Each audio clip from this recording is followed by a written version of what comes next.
పాతకాలపు వాళ్ళైనా old is gold అని పాత సామాన్లన్నింటినీ పాత వాటన్నిటిని బాగా అటాచ్ చేసుకొని ఉంటారు పెద్ద వయసు వాళ్ళు చూడండి. కానీ ఈ తరం వారికి ప్రాముఖ్యంగా కొత్తదనం అంటే మనకు చాలా ఇష్టం. పుట్టినరోజు కొత్త బట్టలు మనకు ఆనందాన్ని ఇస్తూ ఉంటాయి. ఒక కొత్త బట్టలు, ఒక కొత్త ప్రాంతాన్ని చూడడానికి వెళ్తున్నప్పుడు, ఎవరైనా మనకి గిఫ్ట్ తీసుకొచ్చి ఇచ్చినప్పుడు అది క్రొత్తది కాబట్టి, అది నూతనమైన వస్తువు కాబట్టి అది మనకు ఒక ఆనందాన్ని తీసుకొస్తుంది. కొత్త ఇల్లు కట్టుకోగానే కూడా చాలా ఆనందపడిపోతాం. కొత్త ఇంట్లోకి వెళ్ళాలి. చాలామంది చూడండి, ఇల్లు కట్టుకోవాలి కట్టుకోవాలి కట్టుకోవాలని ఆశపడిన వారు they wait for a dream house. కొత్త ఇంట్లోకి ఎప్పుడు వెళ్ళాలా, మళ్ళీ ఒక కొత్త జీవితాన్ని ప్రారంభించాలి, కొత్తగా అన్నీ ఉంటే ఎంత బాగుండని చాలాసార్లు కొత్తదనాన్ని మనం అన్ని విషయాల్లో కోరుకుంటూ ఉంటాం.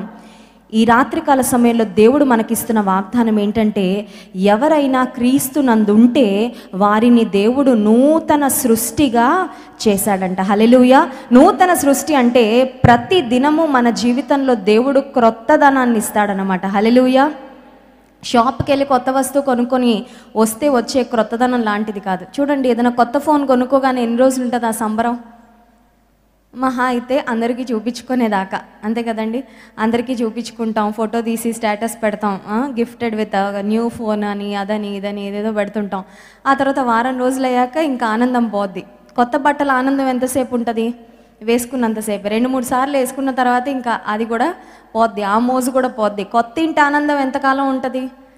ఇంటికి వెళ్ళి ఒక కొన్ని రోజులు, ఇంకా తర్వాత మళ్ళీ అది కూడా బోర్ కొట్టేస్తుంది కదండి.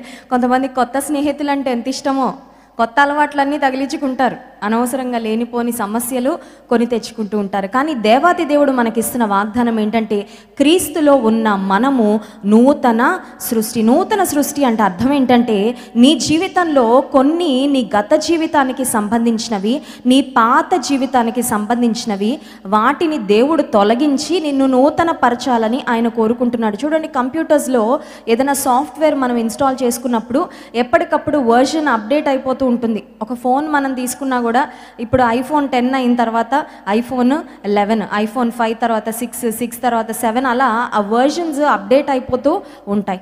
ఫ్యాషన్స్ కూడా అంతే కదా, ఎప్పటికప్పుడు అప్డేట్ అయిపోతూ ఉంటాయి. దేవుడు మనం కూడా ప్రతి దినము నూతన వ్యక్తిగా మార్చబడాలి అని ఆయన కోరుకుంటూ ఉన్నాడు.